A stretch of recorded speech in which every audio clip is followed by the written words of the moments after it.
one of the couple of times that I've seen you bristle up a little it seemingly was in defense of Coach McGuire, right? That came with a lot, probably the most, I don't know if criticism is the word, but was the most heavily scrutinized of the decisions in the youth. And you talked about recruiting and people using it against him. And that was a different side of Coach Rhule. But I didn't take, he's defending a hire. I looked at it as he's protecting his family, right? Because you talked about all the things that he brought to the table, how you've known him, you got into his dad.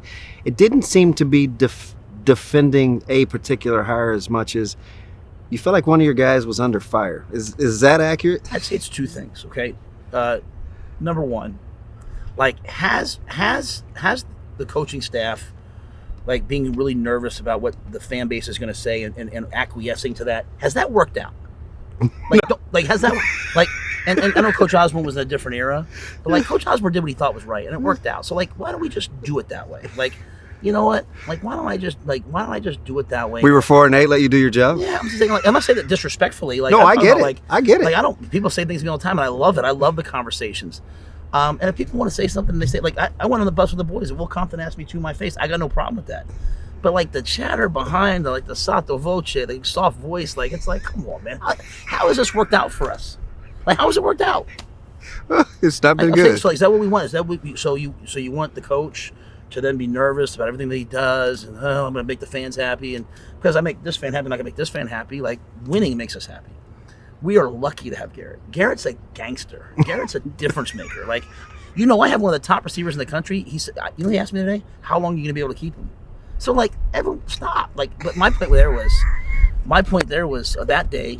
Man, I had a parent and they're like, well, I had a parent say to me, well, I'm worried about receiver coach. And you know why she was worried about it? Because she's reading our fans. She's like, your own fans are saying this, so how can it be true? And I'm like, no, we worked through it. I'm like, well, have you met with him? Have you talked to him? We are lucky to have him. And we have a chance of stability. Like, William Nixon played here. He's like my godson. His father's one of my best friends. Like, William, we grew up together. Like he came to play here. I think in 2 or 3 years he had a couple different receiver coaches. Like, that doesn't work.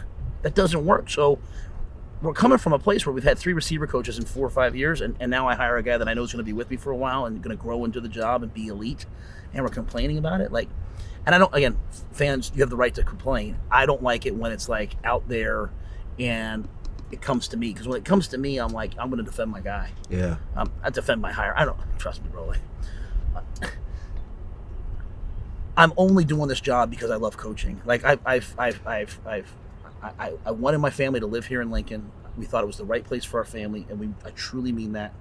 I wanted to work with young people. I'm not doing it for any other reason. I'm not doing it for my ego. Like, my ego probably would have been better if I had taken a TV job and just played golf and done some TV. I'm doing this because I love coaching, I love football, and I feel this strong mission to do something right, because I feel like Nebraska getting back would be right for college football, and it'd be right for the state. And I really like the people I've met in the state. So I just, I was very candid there, I'm sorry, but I'm going to always defend my guys, because this is hard. This is a hard job. And I don't mind it when, a coach at, some SEC school saying, hey, he's a don't go there because of this position, coach. I don't mind it when the coach at some Pac-12 school we rivals with says, hey, don't go there because of this. It shouldn't be us, right? It shouldn't be us that the recruits are reading. But if it is, it is. And hopefully I didn't come across disrespectfully when I did it. I just was like, we're lucky to have them. Those are just those built-in guardrails to keep you from being complacent, right? As you said, you don't want your guys thinking this is Disneyland. It's always going to be something. There's no doubt. Yeah, there's no doubt. And you know what? We should be uncomfortable. Like, your comfort zone is the casket where you bury your dreams. And so we don't ever want to be comfortable. And I stole that from a book. It's not my line.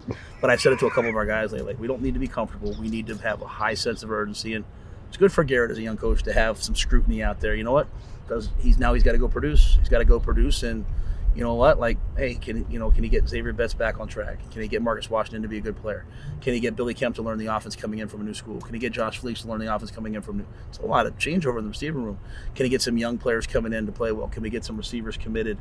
I bet you the answer will be yes. Coach, appreciate your time. Yeah, I appreciate you. Always a good one.